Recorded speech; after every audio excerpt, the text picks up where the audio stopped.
I'm bringing in Senator Roy Blunt, Missouri Republican. Senator, how are you this morning? Hey, I'm good, Greg. How are you? Doing very well. We appreciate the time today. Hey, the first thing I wanted to throw out to you, President... Pouring down rain in Washington, D.C., about as hard as it was raining Saturday in Springfield, Missouri. So usually I hope your weather's better today, but that's where we are. I'm on the way into the Capitol, and the difference in rain in Washington and rain in Springfield is that rain in Washington doesn't really prevent anything productive from happening, since nothing is getting done in Washington right now, and we've got to change that clearly. Yeah, I get that. Yeah, we got a little snow in the Kansas City area yesterday. Most of it melted away, though, so we're doing all right. Let me get into President Obama was in Osawatomie yesterday. I'm sure you saw this, and I wanted your take on some of the stuff because, Senator, this is really class warfare amped up. I mean, he was saying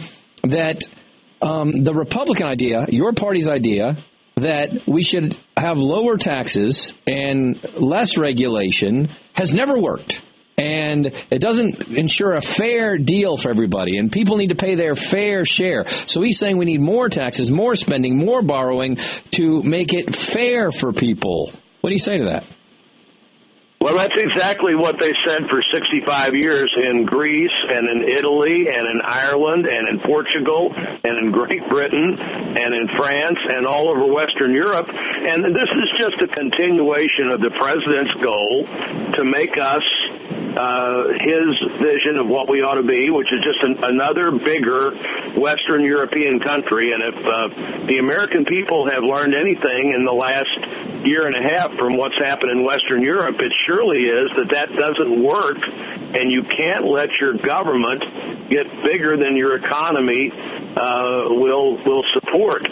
We had decades of high taxes, and they never produced the kind of growth that we had in the 80s and 90s when we changed that tax structure. But they have high taxes in Great Britain. They have high taxes in Italy. They have high taxes in Greece. And we see where that got all of them. So this is an election about who we want to be for the next 25 or 30 years. And the president's view of it is consistent. It is we want a country where the government makes more decisions for people, because the government, in his view, is more capable of making decisions than people are of making them for themselves. Yeah, Senator, I couldn't agree more. And he's even gotten to the point now, talking about how America just doesn't even have an opportunity for people. He actually said yesterday, a kid born today only has about a 1% to 3% chance, no matter how hard he works, to make it to the middle class. Do you believe that? No, I don't believe that. I just don't believe that. Now, I'm the first person in my family to ever graduate from college. I'm the first non-lawyer to be elected to the Senate from Missouri in 40 years. I've had great opportunities, and because I live in a great country, but I don't believe that the worst days are ahead of us. I think it's all dependent on who we decide to be. We've talked for years about the feeling in Europe that really life is not going to change very much, that life's not going to be better for your kids than it is for you. And so you don't have many kids, and you don't, you just focus on today. You don't work, the work week is short. The family is small, unless you're an immigrant family, and that's the only reason those countries are having any population growth. Yep. And this is a big fight about fundamentally who we think we are and who we hope we are. And the president's view is that the government is going to solve all these problems. And here he has that view in the light of all of the failure of government to make this plan work in the years since World War II. Yeah, and as you mentioned, most elections since World War II in Western Europe, they went to the polling place and they followed the president's path, and it's created a disaster that is going to impact their economy and our economy and the world economy because they've just made the wrong decisions. And we have a choice here. Are we going to make the wrong decisions or the right decisions? Yeah, great point. And you can look to Europe to see where we may be if we don't make the right decisions. Let me get to the payroll tax cut extension and the unemployment insurance extensions that are being talked about there in D.C.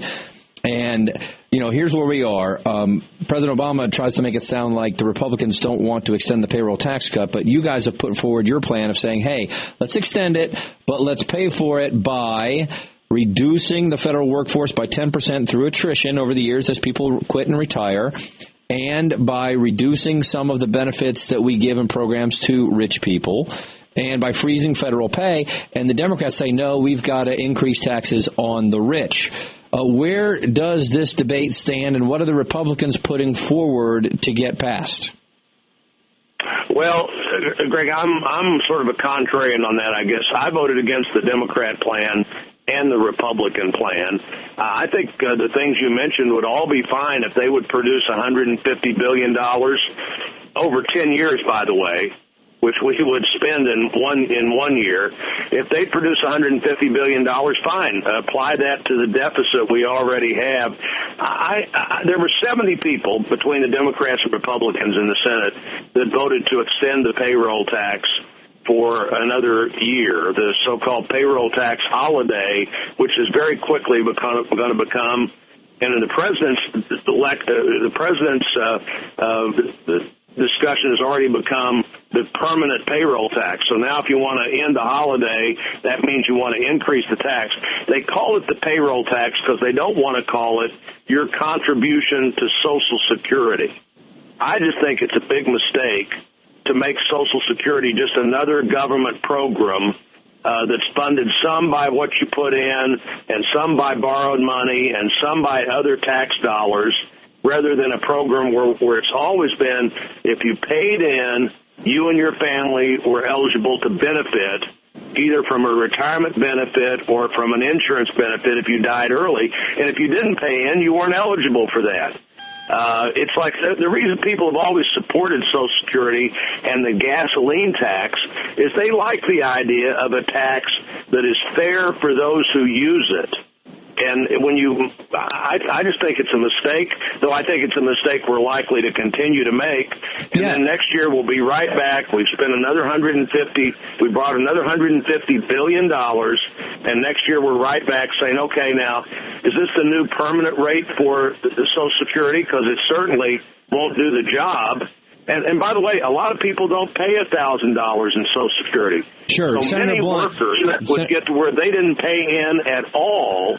And that's Social Security's only worked because everybody that worked paid in. Sure, Senator Blunt, I think you significantly damage the future of Social Security. Senator Blunt, I totally understand that. I understand the idea that, hey, Social Security is already broke and we're taking money out of it by doing this. And I also understand that this really doesn't stimulate the economy long-term. Temporary tax cuts never do. I understand all that. However, you know how this is going to be in the next election is going to be how could you be for continuing the tax cuts for the so-called rich under the Bush tax cuts, but against continuing a tax cut for the middle class. And it's going to be very hard, I think, for you to explain what you just did to me to people who don't pay attention much to politics and all they see is that their payroll tax went up. Well, I think that, like I said, the Democrats for years have tried to start calling this the payroll tax. We used to call it the Social Security payment or the FICA tax. Right. Now they try to call it the payroll tax, acting like it's somehow just like any other tax you pay. And it's not just like any other tax you pay.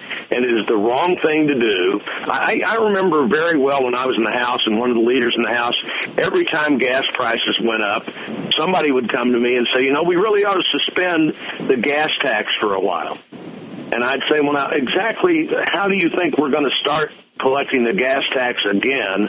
And if we don't have the gas tax, how are we going to maintain the highway system? And,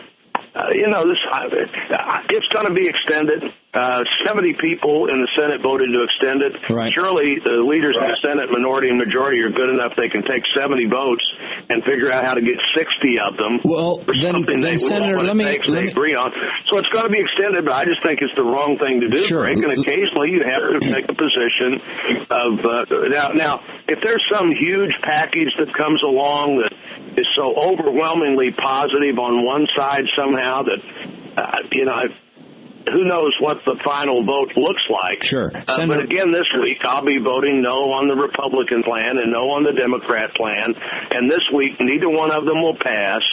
And it's just more of a Washington path to nowhere. And the president trying to confuse what we pay into Social Security with the other taxes that Americans pay. And I think Americans are smarter than the president does. Sure, Senator, I've only got a little bit of time left with you. Let me try and get a couple quick ones in, so if we can keep the answers real quick, that would be great. Sure. Lawmaker, sure. There's this thing about increasing the mortgages that FHA would do, the loan limit. And it was a spending bill passed by Congress to increase the amount to $729,000 for the maximum size of a mortgage backed by the FHA. Now, I believe you voted for that. Why are we increasing the amount that we will back when we've been having such a big problem with those mortgages? Why wouldn't we be trying to decrease what the government backs? Well, it's the FHA mortgages, not Freddie and Fannie, for one thing. And the other thing is it continues the temporary increase. A couple of years ago, we changed that number from something like 639 to 729, and it just continues the current number. Well, why not decrease? You ought to consistently look at, but it's an insured mortgage. It's not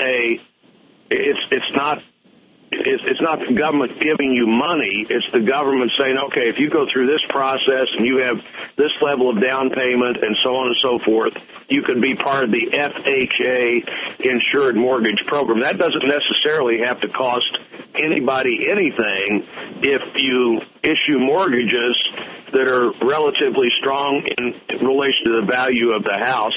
It's back to your same argument about slowing down the economy with we haven't had an economic recovery since World War II that wasn't led by housing.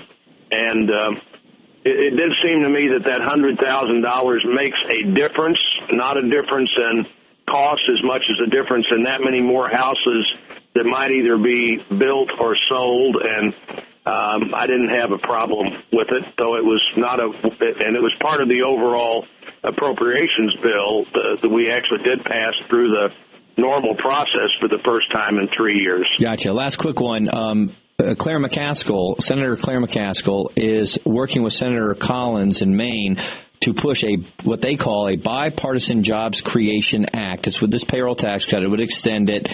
They would have $35 billion in more spending for our transportation infrastructure. They would have more job training programs. They would have what they call regulatory reforms. Haven't been able to see what that is, and extend the payroll tax cut through 2012 by taxing millionaires, 2% surtax. What do you think of their plan? Well, I'll look at their plan. I don't know much about it yet. There'll be some final plan that probably won't be the Claire McCaskill, Susan Collins plan, but sometime between now and Christmas, there'll be a final plan that appropriates money for the year that began October 1st. Remember, I'm in the minority in the Senate. Claire's in the majority. The majority hasn't passed a budget in about 950 days now. So right. Once again, we're not doing the business the way we ought to do it. There'll be some big package that comes along that does about 2/3 of the appropriating that hasn't been done yet and addresses this issue of the Social Security contribution and unemployment extension and comes up with some way to pay for a little bit of that, but most of it will be paid for with money we borrow from somebody else, and we'll have to cross that bridge whenever we get to what that final package looks like. But it looks like to me it's at this point there's a lot of work to do between now and sometime between now and probably Christmas Eve. Well, we appreciate the time very much. Hope to speak with you again, and thanks for being with us. Well, thank you, Greg. And like I said, I think we're just in a huge debate about who we're going to be for a long time. And I think your work every day is an important part of Missourians and Kansans thinking about how big this question really is, and I appreciate what you do. Thanks very much. All the best.